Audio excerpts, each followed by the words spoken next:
Hey everyone, it's Gladius. Have you ever had a week where it was just really busy, you couldn't get your raid in, you couldn't get a Mythic Plus climb in, or are you more of a casual player and you don't participate in that content anyway, but you still want to get a piece out of the Great Vault?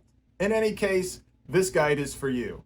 It's easy to do solo, but it does require some PvP. It doesn't require you to be good at PvP, but it requires you to at least participate in PvP. So if you're a strictly no PvP player, I totally understand that, no problem. But while PvP is not a place I excel either, it's no problem. But also, I think that's okay. I think too many players get really stressed out with the fact that they feel like they have to perform at a high level to participate, and that it might be a toxic atmosphere they just don't want to break into. If that's you, I also have some strategies in this video to help you avoid some player behavior. Before we get into it, everyone, I do try to get this stuff out as fast as possible. If you want to stay up to date with WoW content, please slam on that subscribe button. And if at the end of the video you decide this video was helpful for you, please heroic strike that like button as well. All right, let's get into it. Some of you might have guessed it. I, of course, am talking about Solo Shuffle. Solo Shuffle is a new PvP game mode that came out with Dragonflight. It was tested previously, but it came out as a ranked mode in Dragonflight.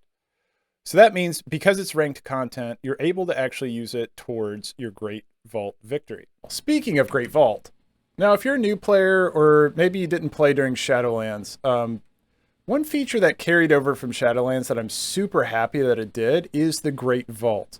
The Great Vault's really cool because most of the stuff you do during the week is going to contribute to this objective counter. So you can see here, raids, defeat 2 Vault of the Incarnate bosses, defeat 4, and it scales up from there. Down here, Mythic Dungeons, complete 1 Mythic Dungeon, complete 4, complete 8. And then down here in PvP, this is the one we're focusing on today, is it says to earn 1,250 honor from rated PvP.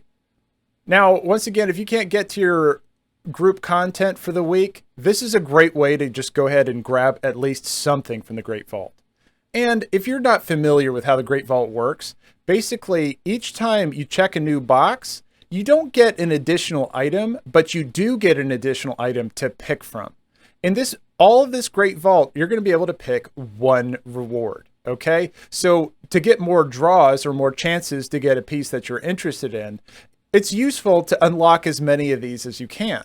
But really, what you want to focus on is just not missing the whole week. Missing an entire week is kind of disappointing because, well, then you're just not getting that gear for the week. The quality is going to go up based on the highest difficulty you've completed in that category. For example, let's look at PvP as an example. If you have a higher rating, you're going to get a higher item level piece of gear. So here it's telling me if I reach combat rating of 1,000 to 1,200, then I'm going to be able to get a 385 piece instead of a 382. And then it's going to scale up from there. So to participate in Solo Shuffle, you're going to need mostly the honor gear. Because notice that the honor gear is going to level up to 411.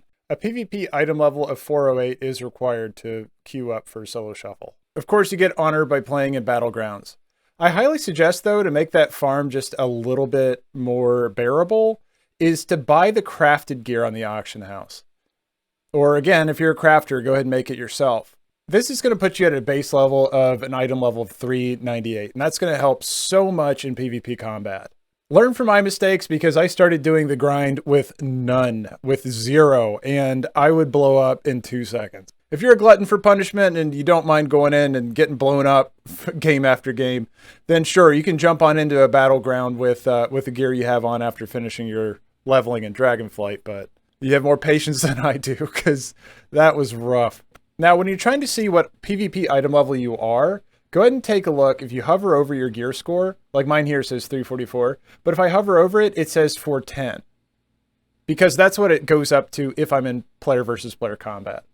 Now, if you've never queued for Solo Shuffle before, it's going to be in your group finder. You're going to open up group finder, hit the PvP tab, and then head over to rated, and then click at the top.